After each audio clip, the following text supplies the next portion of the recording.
In this last part of our lecture, we will take a look at uncertainty and how it impacts how we manage inventory.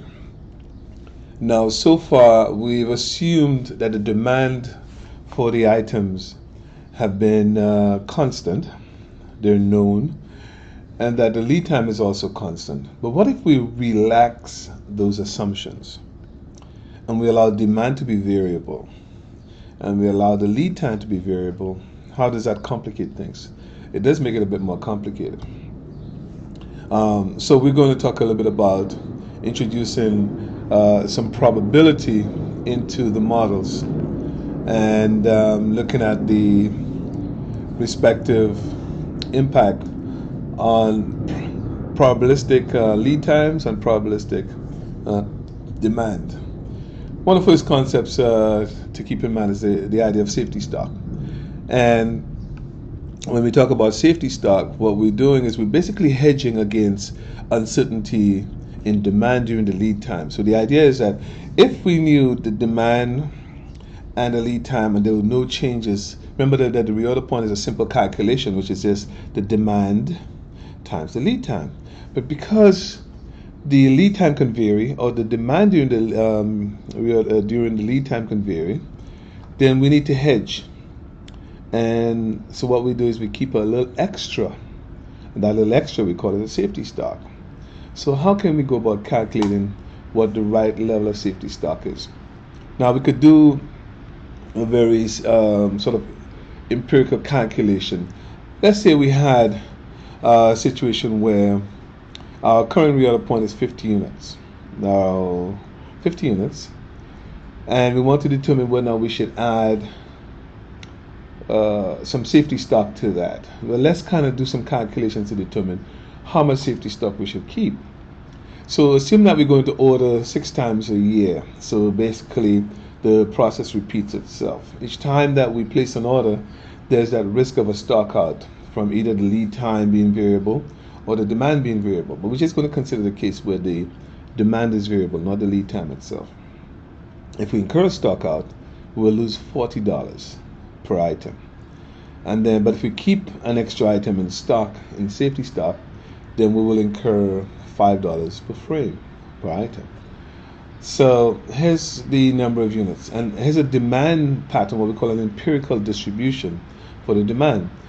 The demand would be 30 with a 20% probability, 40 for 20% probability, 50 with a 30% probability, and 60 with a 20% probability, 70 with a 10% probability. And that's all the possible demands. There's no 80, there's no 10 units, and so forth. So that covers everything. The demand is going to be somewhere between 30 and 70. So we decided that the 50 is going to be the reorder point.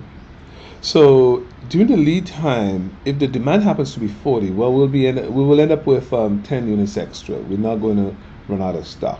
But if the demand turns out to be 60, then we would be out of stock by 10 units, and that's going to cost us 10 multiplied by 40. But remember, that will only happen 20% of the time, so we'll have to adjust that by that 20%. What if the demand turns out to be 70 and we stocked only 50 units? Well, we are out by 20. 20 times 40, that's $800, but then we will adjust that by the 10%. And remember, we are ordering 6 times a year. So every time we order, we face that risk. All right. So let's see how we will do the calculations to determine what's the best amount of safety stock to keep. So what if we decided to keep 20 units of safety stock? So if our reorder point initially was 50, but we decided let's add to that 20 units of safety stock. So in the end, we have a total of 70 units. If you have a total of 70 units, then all the demands are going to be 70 or less, then you will not incur any stock out costs, as you could see over here. But you now have to pay $5 extra for the 20 units that you're going to hold. So that's $100. Remember, we're just trying to do the analysis just for the safety stock part. So 5 times 20 is $100. Well, okay, so that's cool. What if we decided to keep a little less safety stock, 10 units instead? So we'll only pay $50 for the holding costs, but let's look at what happens to our stock out costs. If we kept only 10, then the only time we'll run out of stock is when the demand is 70. Because 10 and 50 gives you 60. That covers you for from 30 to 60, but it does not cover you when the demand is 70. So when the demand is 70, we are 10 units out of stock. So let's take the 10 units, and we have multiplied here by, here, 10%. Because remember that this demand of 70 will occur only 10% of the time. All right? And so we have 10 multiplied by 0.1 times the $40 per frame. And then this could happen 6 times a year. So when we multiply this out, it turns out to be $240. So if we added $240 to the $50 in terms of inventory costs, we get a total of $290. Now, what if we decide we're not going to keep any extra safety stock? Well, certainly we will have no inventory holding costs, but look at the risks now. So this is another term for that is called risk analysis. So we could be out of stock 10 units because if the demand is 60. We out of stock 10 units, the demand is 60. That happens 20% of the time. So 10 times 20% of the time multiplied by $40 per unit times 6 times a year, this could happen. And then if the demand turns out to be 70, then we are out of stock by 20 units, right? This happens 10% of the time, $40 per unit, and then 6 times a year. So when we add that all up, it comes up to $960. So as you can see, this is quite a risky proposition. So of the 3 situations, it actually makes sense to carry 20 units of safety stock. All right. So this is a kind of more of an empirical analysis of this example. So safety stock of 20 frames gave us the lowest, and so therefore our reorder point should be the 50, which is our base level, plus the safety stock, which is 70 frames. So under uncertainty, our reorder point now is not just the demand times the lead time, it's the demand times the lead time plus a safety stock. And we have to calculate what that is. So now let's look at a different situation where in the last case, we looked at the demand distribution was an empirical distribution. But what if we wanted to change things and get really fancy and say, oh no, we have a normal distribution for demand during the lead time? Then we have a diagram that kind of looks something like this. So you see here, we're saying our demand during the lead time, because this is our reorder point, right? So here's where we're waiting for our inventory to arrive during the lead time. And we're saying that the demand during the lead time is a normal distribution. It has a mean and a standard deviation. All right? And you could see here, this red line essentially says that this is the maximum possible demand during the lead time. So it basically chews up our reorder point inventory very quickly. This could be the average demand right here at the center of the distribution, or this could be the minimum demand during the lead time right here. But the important thing to note is that the demand during the lead time is variable, and we decided that we could model it rather than an empirical distribution as in the last case. We could model it as a normal distribution. So how does that change the analysis for us if we want to do this? Well, it turns out that the reorder point is the average demand during the lead time plus the safety stock. The same model holds the demand during the lead time plus the safety stock. All right? So we got to figure this out. But then, what is the safety stock made up of? It turns out that the safety stock that we will use will be a number of standard deviations. In other words, we will add that little extra, but the extra that we add will depend on what is our stock out risk that we're willing to take. In other words, the chance of stocking out. If we only actually kept the average demand, then there's a 50% risk of stocking out. But if we kept the average demand plus extra, then we're reducing our risk of a stock out. All right? So Z is the number of standard deviations, and sigma DLT is the standard deviation of demand during the lead time. So once we figure that out, and if you may recall from your statistics, you may recall that if we use free standard deviations, then it takes us, so the area in the tail is now, I believe, what's it, we have 99.75, so we're looking at 0.25, right? 0.25 divided by 2 would be 0.125, so it's the 0.00125, sorry, 0.00125. And so in a case like that, we have a very small risk of a stockout, or 0.125% essentially is what it is. All right. So this parameter right here will depend on how much risk we're willing to take when running out of stock. And so the bigger we make the Z value, the less our risk of a stockout. Let's try to understand it in this context right here.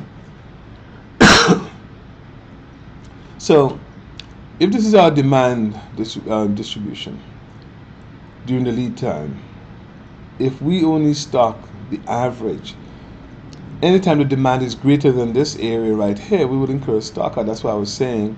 So if the demand, the reorder point just covers the demand, average demand, the risk of a stockout is very high. You could reduce that risk of a stockout by actually keeping extra inventory, the average plus extra. So this extra takes us to here, then this is the area that we would stock out. If the extra brings us down here, then this area is where we would stock out. When the extra is none, which it basically means that our reorder point is just the average demand, well, this entire area, 50%, is your risk of stock out. So as you could see, you could really reduce your risk of stocking out by going as deep into the tail as possible. But the problem with that is that as you get deeper into the tail, you're keeping more safety stock, which is costing you money. So you want to balance between a healthy risk of stock out versus the cost of keeping safety stock. All right? And so this is why I was saying to you, if we were to go 3 standard deviations, remember when we went 3 and 3, the total area, let me see, in a confidence interval, I'm just thinking here, 99.75, which means that there's 0.25% between the tails. If we divide it by 2, there's 0.125%. So the area here for 3 standard deviations is 0.125%. That's percent, that is 0.00125 is this area right here. And that's your risk of stockout. This is very small if you went 3 standard deviations. All right? So let's do an example. Our average demand is 350 case size is demand itself. The standard deviation of demand during the lead time is this right here. And you want a stockout policy of 5%, which means your service level is 95%. What does that mean? It means that 95% of the time you will be able to meet the demand. And if you look at this, when we compute the Z value, it turns out to be 1.65. Okay? And the reason why it's 1.65 is because in the tail is 5%. So if there's a 5% risk of a stockout in that tail, for those of you that are thinking of confidence intervals, that's equivalent to a 90% confidence interval. 5 in this tail, 5 in the other tail, gives you 10. So the 90% confidence interval is Z is 1.65. But remember, this is not a confidence interval problem. What we want to do is to know what is the area in the tail. That area in that tail is 5%. And when it's 5%, the Z value is 1.65. So our safety stock level is 1.65 times the standard deviation of the demand during the lead time. In this case, it is 16.5 kits. So if we add 16.5 to the average demand during the lead time, then we get our reorder point in this case. So all we need to do is to add 350 plus 16.5, and we get, which is the safety stock, and our reorder point is 366.5, approximately 367. All right. Now in this example, we assume that the demand during the lead time is variable, okay, and we did not differentiate between when the variability was caused by variability in the lead time or variability of the demand. But we do have some other scenarios. We have scenarios where the base scenarios where the demand and the lead time are constant. When those are constant, we've already dealt with that. Then the reorder point is just the average demand, the demand multiplied by the lead time. But what happens if the demand is variable but the lead time is constant? Or the demand is constant and the lead time is variable, or both are variable? So we have some formulas that allow us to calculate what the safety stock is for each of those cases. And that is, I'll just sort of present those three models to you very quickly to give you a sense of that. So remember that the reorder point is always the average demand during the lead time, right? So average daily demand times the lead time will give us the average demand plus the safety stock right here. And that's the part that we need to calculate sigma DLT depending on the scenario. So if we have demand is variable, the lead time is constant, then it turns out that sigma DLT is the standard deviation of the demand multiplied by the square root of the lead time. The lead time is not variable in this case. And that gives us the standard deviation. All we need to do is to plug in this value in this formula, and then we're okay. So let's just see a quick example. We're told that the average daily demand is normally distributed for mean of 15, standard deviation of 5. So that's essentially mu, and that's sigma d. That's not sigma DLT, that's a sigma d. The lead time is constant at 2 days, and we want a 90% service level or 10% stock out risk. Turns out that the Z value for that is 1.2, and that could be determined quite easily. So what's our average demand during the lead time? It's the 15 units, which is our average demand, times the lead time, which is 2 days. But then the sigma DLT is the standard deviation of the demand times the square root of the lead time.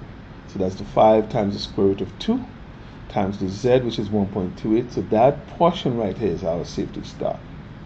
And the 15 times 2 is our average demand. So our safety stock turns out to be 9.02, but we typically could round that down or round that up depending on whichever way we want to go. So we could say let's use 9 units of safety stock or 10 units of safety stock. If you use 10 units of safety stock, it means that you get a service level slightly higher than 90%. Okay, safety stock is about 9 iPods. If we use the 9 instead of 9.02, but you can't use 0.02 of an iPod, then your service level is actually slightly less than 90%. All right? So that's one case. What if the lead time is variable and the demand is constant? So the reorder point is the average demand during the lead time, so it will just be the daily demand, which is constant, times the average value of the lead time. But then now we want the safety stock. The safety stock is given by Z, right, times excuse me, the daily demand, which we said that the demand is constant, so that just be D times the standard deviation of the lead time. So here's the sigma DLT, sorry, sigma LT is the standard deviation of demand or lead time. So here is the safety stock portion right here. That says equal to, that should have been plus Z times the daily demand times the standard deviation of the lead time. And so here's an example. Daily demand is 10 units. Average lead time is 6. So 6 times 10 is 60. So that would be the average demand during the lead time. But now we have a standard deviation of the lead time is 3. Do you know that the demand rate is 10? And then our Z for a 98% service level, when a 98% service level or a 2% stock out risk is 2.055. So we take the 2.055, that's our Z value, multiply by the demand, which is constant, which is 10, and then multiply by the standard deviation of the lead time, which is 3, which gives us 61.65, or approximately 62 units as our safety stock. So 60 plus 62, 122 cameras is what we ought to keep as our reorder point. But of that 122 cameras, 62 represents our safety stock. And then last but not least, when both of them are variable, the model looks a little bit interesting. And here we have if the average daily demand times the average lead time plus the safety stock right here. So how do we calculate this portion, sigma DLT, when both of these things are variable? We would need sigma D, which is the standard deviation of the demand, sigma LT, the standard deviation of the lead time. And when we put them together, it is the average lead time, which is a LT bar, or L bar if we're using this L, multiplied by the variance of the demand plus the average daily demand squared, which is that would be D bar squared, times the variance of the lead time. If you're interested in how this is calculated, I could certainly demonstrate it to you, but you could just accept that's what it is. And here's another example to show what we're talking about. In this example, we have average daily demand is 150 units, standard deviation of the demand is 16, average lead time is 5 days, standard deviation of lead time is 1 day. And we want a service level of 95%, which means the Z value is 1.65. And here's the average demand during the lead time, which is the 150 times 5, right? The average demand times the average lead time, 5 times 150. But then your safety stock is 1.65 as your Z value times the standard deviation of the demand during the lead time, which is calculated in this fashion. Okay, so that's your 5 days average lead time times the variance of your demand plus your average demand times your variance of your lead time. So in this case, we end up with a reorder point of 1,004 units. Okay. We have two quick models to go through now. One is called a single period model, and the other one is called a periodic review model. So let's take a look at the single period model. The single period model is used to be termed the newsboy model or the news vendor model, and the reason for that is because the single period model is a model that's used when you have what we call perishable inventory that lasts a single cycle. You cannot keep carrying it for a long time. So example of that would be bread. People don't, typically, I'm not coming to a bakery to buy yesterday's bread. I'm coming to buy today's bread. So basically, by the end of the day, that bread is no good. And if you were to go to this local supermarkets, you'll find by about 9 p.m. the bread is discounted significantly because they're trying to get rid of it. You cannot put it back on the shelf as, next day's bread.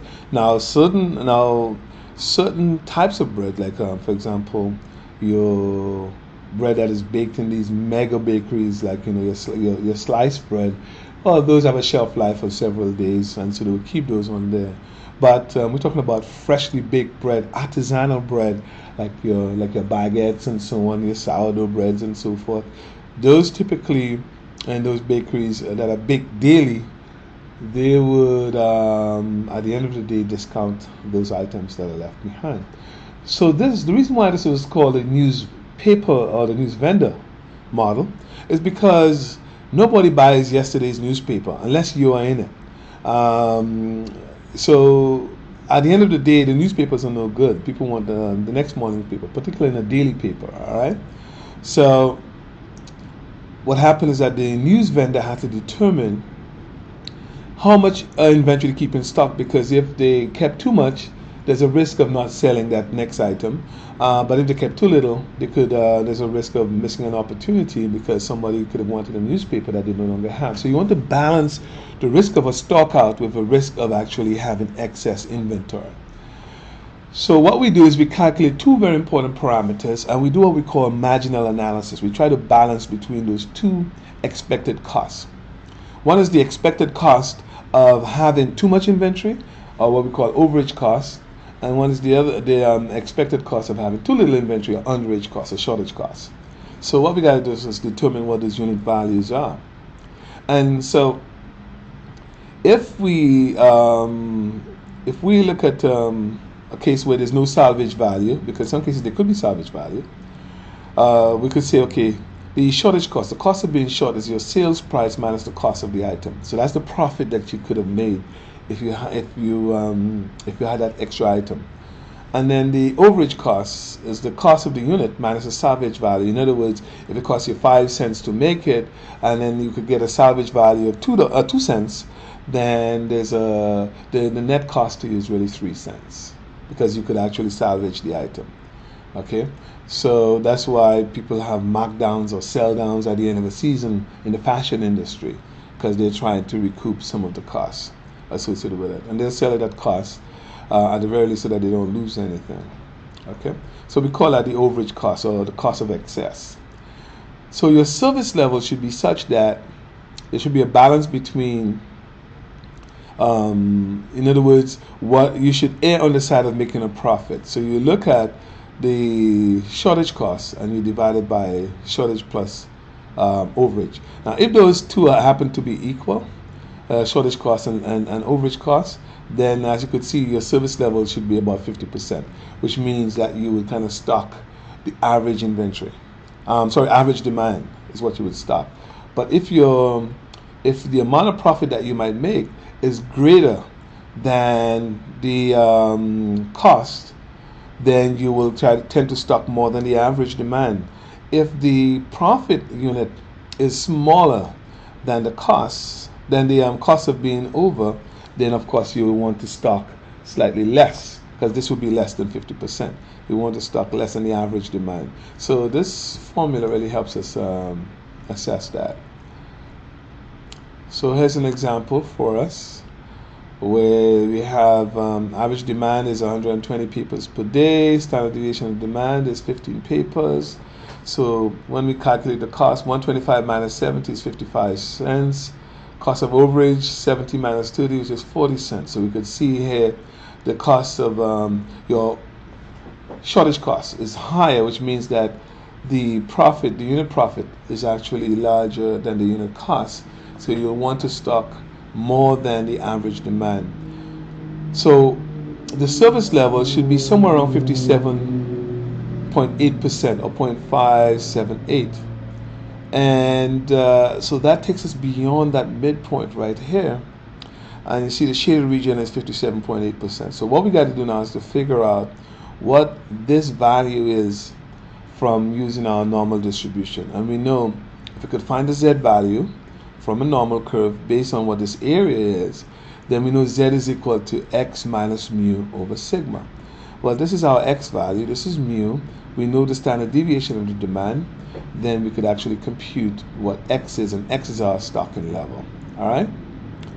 So it would turn out that the Z value happens to be, for us, in this case, 0.2. And when we use that formula that I mentioned, which is Z is equal to X minus mu over sigma, which basically means that X is equal to mu plus Z times sigma. Here's our mu plus Z times sigma. We will get 120 is the average demand, 0.20 is our Z value, and this is our sigma. So you'll stock, notice, not just the average demand, but 123 papers, 3 more. So that little extra of 3 papers sort of compensates for the fact that your marginal profit is greater than your marginal cost. All right? And of course, you could repeat this. The risk of a stockout in this case is still pretty high, is 42.2%. Pretty high. But of course, you don't want to do, if you want to say, well, I want to reduce that, then be prepared to be left with a lot of unsold newspapers. The final model that we want to touch on in our inventory management lecture is what we call a fixed period systems. Now, the EOQ model is part of what we call continuous review systems. That is, you monitor your inventory continuously until you get to your reorder point and you place an order. In periodic review systems, we do not look at the inventory on a daily basis. We look at them periodically. So we might say we look at our inventory weekly, we look at it monthly, or every 2 weeks, or every 3 months. And so what happens in this case is that there is this concept called a target inventory level. Let me give you a simple scenario. If the equivalent, let's think about your car, and you're driving, and then you have to put gas in your car, of course, to drive it. If you decided when your gas level gets to a quarter tank, you will refill, what happens? Well, what happens now is that that quarter tank is your reorder point. And when you actually go to the pump will vary from time to time. It all depends on your usage. So if you didn't drive much this week, maybe it took you a week and a half to get to your quarter tank. If you drove a lot this week, then perhaps in 4 days you're back at the pump because you did a fair amount of driving. So the time in between your refills is actually going to be variable because you have a fixed reorder point, and it all depends on how you use that fuel will determine how often you go to the gas pump. Well, let's just flip this now into a periodic system. What if you decide that you are going to fill up every Saturday? So that's it. That's your model. Every Saturday you're going to fill up. So in a case like that now, what could happen? Well, the amount that you fill up changes. The period that you're using to fill up is the same, but the amount that you fill up, because you're going to fill up to your gas tank, that is your what we call the order up to level, or your target inventory level, if it's just a full tank of gas. So what could happen, of course, is that in that week, you might find cases where if you didn't drive much, then the amount that you added to fill it up was not much. That amount varies. So the quantity that you put in will vary. And it's possible that you could actually run out of gas because maybe you drove a lot and on Thursday you ran out of gas, and guess what? Because your system says, I will fill up every Saturday, you're going to be stuck without being able to drive for 2 or 3 days. It was that Thursday, and if you run out on Thursday, so Friday you're not driving, and then Saturday you fill up. And in this case, the amount that you fill up would be right up to your order up to level. So it's a very interesting way just to think about the difference between the two systems. One is that your frequency or the time between your fill-ups will change, but you are adding the same quantity each time, because when you get to a quarter tank, that's when you're going to refill. So your order quantity is a 3/4 tank, brings you up to the full. But then in the other case, you're keeping your period fixed weekly, and the amount that you add to your gas tank will change depending on how much that you have in the gas tank. All right, which is what we call your inventory on hand. Quite an interesting example, but of course it's risky because you could actually run out of gas. So here's our target inventory level, which is like our full tank of gas right here, and then the inventory on hand could vary. And if the inventory is here, so while we're using, we placing our order, then we get a quantity Q1, and then you can see here now we now have a different quantity Q2, and then a different quantity Q3. The review period is the same, P each time, P again, but the amount that we put in differs. All right, so here's an example, simple example to illustrate how we would do this. So we have 3 jackets that are back ordered.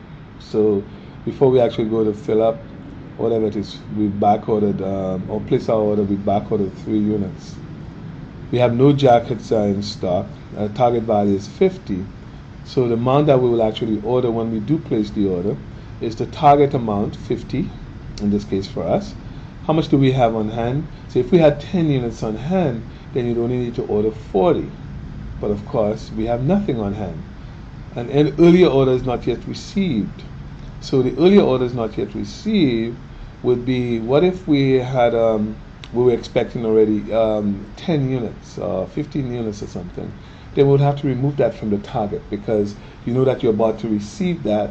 You don't want a situation where you don't account for it, and then when it comes, it actually takes you beyond your target level.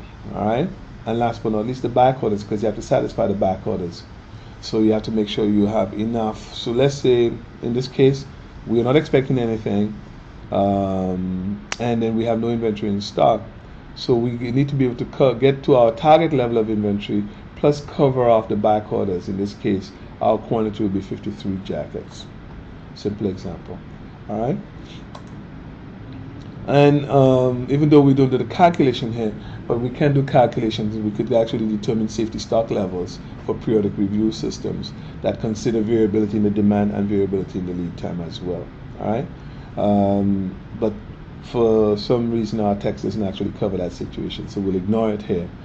And but keep in mind that there are safety stock issues when it comes to the periodic review system. So inventory is only counted at the review period, may be scheduled at convenient times, such as monthly, weekly, appropriate in routine situations, but it may result in stockouts between the periods, like running out of gas in the middle of the week, and may require increased safety stock as a result of that. So perhaps what you then do is your safety stock is actually kept in a jerry can. You have a jerry can of about 2 gallons of gas in it, and then that's a safety stock. So if you end up driving more than you thought you would have, you could certainly fill up your tank, and hopefully that will last you until the weekend when you actually go back to fill up again. All right. So that brings us to the end of our lecture on inventory management. Very interesting and very important topic. We covered a couple of different areas where we looked at the basic decisions of how much to order and when to order. How much to order is our order quantity Q, when to order is our reorder point, ROP. And those are influenced by your demand patterns, variability in lead times, variability in demands, safety stock, not safety stock, sorry, service levels, and of course, all the costs that are associated with carrying inventory. Ultimately, we want to make decisions that are efficient in terms of providing good service to our customers, but at the same time minimizing the cost of investment tied up in inventory.